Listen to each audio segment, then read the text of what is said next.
હાલો તો આપણે હવે અહીંથી કેશોદ જવાનું છે.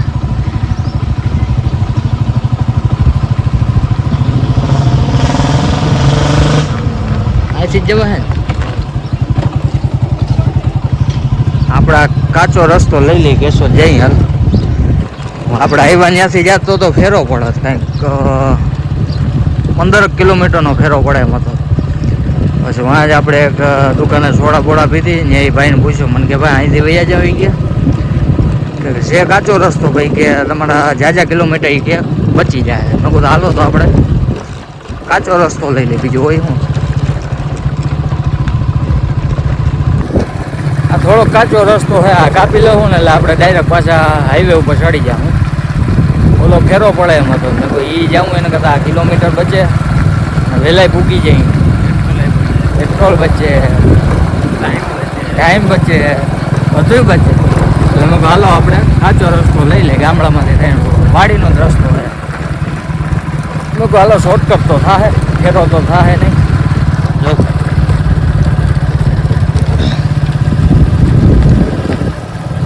રોહિત ના હોય તો ઠેકડો મારજા બીજી વાર જાને ભાઈ. જો આવો કાચો રસ્તો હે હાવ બાપા આવે.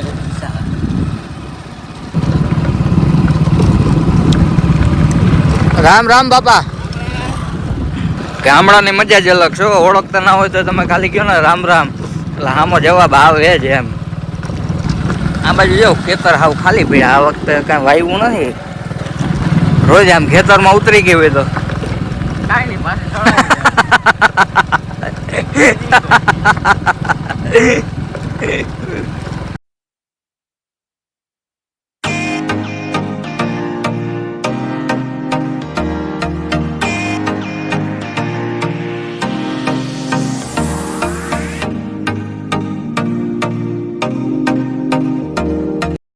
હાલો હમણાં હાઈવે પૂકી જાય પછી આપણે રોહિતના ગાડી થઈ જાય પછી આપણે વાહે શાંતિથી બેઠા આવ્યું ને આવવાની વાત છે. હું જ ગાડી આપું પછી આપણો કંઈ વાઘ નથી ને. વાહે બેઠો બેઠો એ જોતો આવે પાછા આપણને સલાહ દે આમું ધ્યાન રાખીએ. હવે હું તને કહી શકીશ આ ગાડી તને દઉં પછી કાચો રસ્તો હાલો હવે પૂરો થઈ ગયો. હવે આ ડામર રોડ આવી ગયો જો જોકે છે સિંગલ પટ્ટીનું ઉમે ગામડાનો જ રોડ છે. હાઈવેમાં હમણાં આપણે ચડી જાવ થોડીક વાર લાગીએ જાજુ નહીં લગભગ 1-2 કિલોમીટર રહીએ ત્યાં તો પછી હમણાં આપણે હાઈવે ઉપર ચડી જાવ ત્યાં સુધી આ સિંગલ પટ્ટીમાં જ આપણે હાકીએ. રસ્તો સારો છે જો સિંગલ પટ્ટી છે રસ્તો સારો છે ડામરમાં.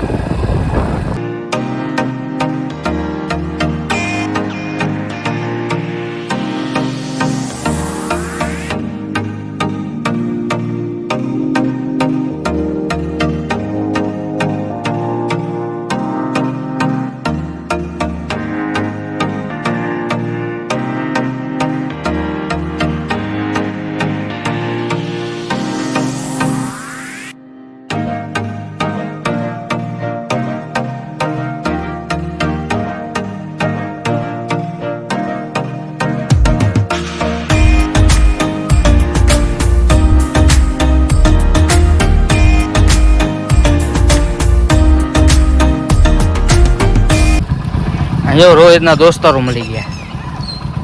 હાલો ફાઇનલી આપણે હાઈવે ઉપર પહોંચી ગયા છીએ. જો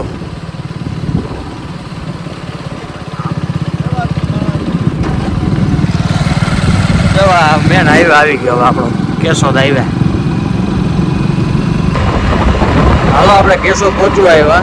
આજે ઓલો ફ્લાયઓવર સામે જાય ને આપણે ત્યાંથી નીચે ઉતરવાનું. ફ્લાયઓવર નીચે ઉતરી ત્યાં આપણા ગાડી ઊભી રાખીને આપણે આને દઈ દે. હવે ગાડી આગે રોહિત સર્વિસ રોડ સ્ટાર્ટ. હાલો આપણે રોહિતભાઈને ગાડી દઈ દઈએ. મેં કહું હાલો તમે થોડીક વાર રાખો આપણે મેં કહું થાકી ગયા હવે હાકી હાકીને. જો ઘોડી ચડાવ જેવો ને કહું તું મને પાળી પાછો. હા લાડવા નથી ખાવા મારે. હાલો હવે અહીંથી કેશોદ જાય. હાલો હવે રોહિતભાઈ ગાડી હાઈકા આવી ગયા આપણે બેઠા જાય. બહુ ગાડી હાઈકી આપણે મેન હાઈવેમાં એને કાઢી દીધી, હવે તો એને આંકવી જ જોઈએ ને. આપણે કાચા રસ્તામાં તો આંકી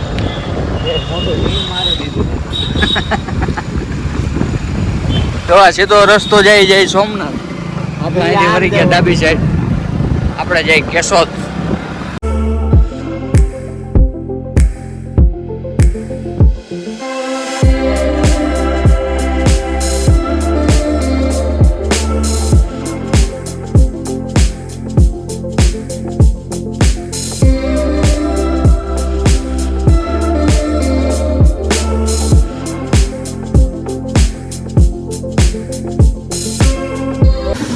હાલો આપણે હજી જઈએ છીએ માધવપુર. રસ્તામાં શેરડીનો રસ પીવા ઊભા રહી ગયા. અને ભૂખ લાગી ગઈ કે વેફર લેતો આવે. વેફર ને શેરડીનો રસ પીએ પછી જઈએ આપણે આગળ. જો આ પાટિયું હોય કેવા પણ લોકો ત્યાંનું પાટિયું હોય આપણે કાંઈ ખબર નથી. હવે વેફર ખાઈ રસ પીએ પછી જઈએ માધવપુર મેળામાં. જો આ વેફર ને ફરફર લઈ આવ્યો હોય તો ખાઈએ. હવે ખાઈને પછી જઈએ આપણે મેળામાં. ચલો ફ્રેન્ડ, ફાઇનલી રસ આવી ગયો. હવે આપણે રસ પીને પછી જઈએ મેળામાં. હારો હાલો આપણે અડધે રસ્તે પહોંચી ગયા છીએ. માધવપુર અહીંથી 15 કિલોમીટર બાકી છે. જો રસ્તા એક નંબર છે, બે બાજુ ઝાડવા સમજા, તડકો ઓછો લાગે. રોડ તો જો કે સારા જ છે, રોડમાં કાંઈ વાંધો નથી. 15 કિલોમીટર છે તો ધીરે ધીરે પડ્યા જાય આવી તો જાય.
નારિયેળની નું વાવેતર બહુ જાજુ. આમ જો તમે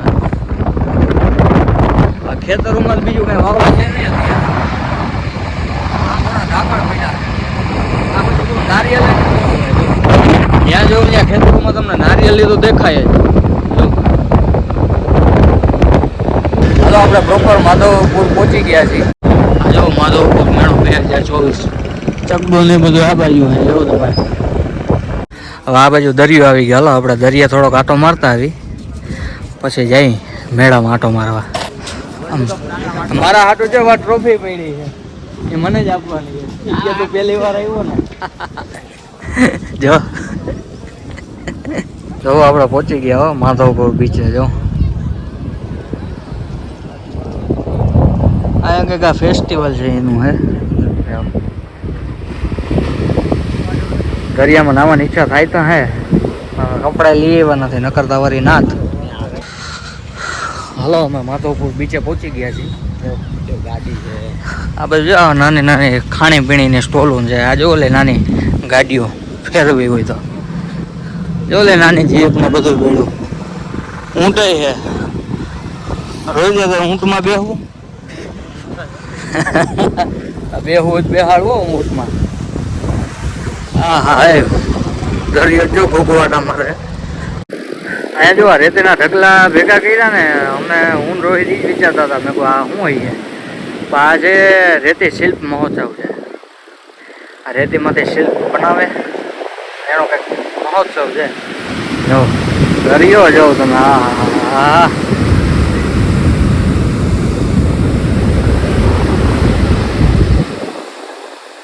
આ ઉપર બધું ખાણીપીણીના સ્ટોલ ને એ બધું છે. અહીંયા આ દરિયો.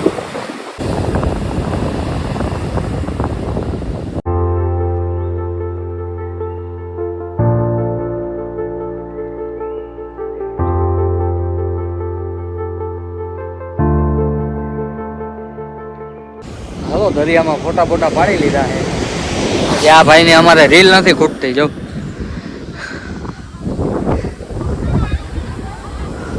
આજ તો દરિયો બહુ ઉતાન છે. જોતા ખરા મોજા ઉડ રહે થઈ. જોઈએ હવે કી બાજુ જાય. આને ઊંટમાં બેહાડવાનો છે, પછી ઊંટને મોકલી દઉં પાકિસ્તાન. બરોબર ને? જો આવા માધવપુર બીચની બાયણે જો આવા સ્ટોલો બધા લાગેલ છે. જો આ ઊંટે આ ઊંટમાં બેહવું હોય તો કોઈને. જો રોમિયો ઊંટનું નાવે. રોમિયો આર ઉપરથી રોમિયો ને આર ઉપરથી રોહિત. રોહિત ત્યાં પાકિસ્તાન મોકલવાનો છે આપણે. જ્યાં ઊંટ લઈ જાય ને તો ઊંટના હસોડા પૈસા આપણે દઈ દીધા. હાલો આપણે બેસી ગયા છીએ દરિયાના કાંઠે. અમારા રોહિતભાઈ સ્ટોરી બધું કંઈક સળાવે, એ સળાવી લઈએ. થોડીક વાર પોરો ખાઈને પછી જઈએ આપણે. જોઈએ મેળામાં જઈ કે આમ દરિયા આટો મારવા જાય બીચ ઉપર, એ નક્કી નથી. અત્યારે તમે પોરો ખાઈ લે, ગરમી એવી થાય છે. જો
હાલો આપણે પહોંચી ગયા પાછા એક દરિયાકાંઠે. એક શિવલિંગ આવેલ છે. વાં આપણે ગયા હતા ને ત્યાં શિવલિંગ તો હતી, પણ ગયા વર્ષે હવે શું થયું ને, વરસાદ જે ફૂલ આવ્યો ને તેમાં એ ધોવાઈ ગઈ શિવલિંગ જ હતી. અહીંયા છે જો રે. હાલો તો ત્યાં આપણે જઈ પછી તમને દર્શન કરાવું, તમને દેખાડું. હાલો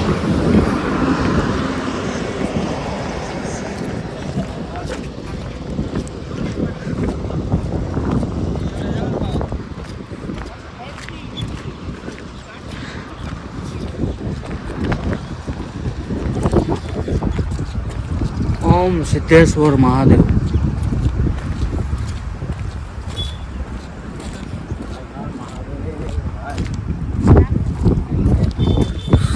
અહીંયા જેવું એક નાનું મંદિર આવેલું છે સિદ્ધેશ્વર મહાદેવ દાદાનું.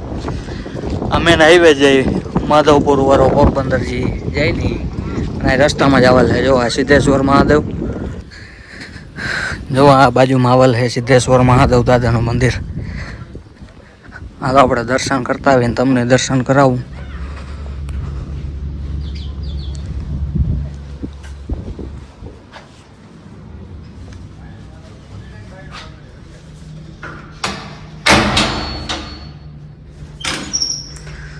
જો આમાં મંદિર છે સિદ્ધેશ્વર મહાદેવ દાદાનું.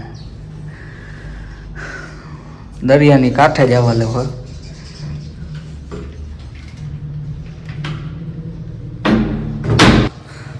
નાનું એવું મંદિર છે સિદ્ધેશ્વર મહાદેવ દાદાનું મંદિર. હાલો આપણે વાં સિદ્ધેશ્વર મહાદેવ દાદાના તો દર્શન કરી લીધા. હવે અહીં દરિયાની વચ્ચે જ દરિયાના કાંઠે એક શિવલિંગ આવેલી છે, જોઉં તમે. ત્યાં હું તમને પછી હમણાં પાસે જઈને તમને વિડીયો બતાવું અને તમને દર્શન કરાવું.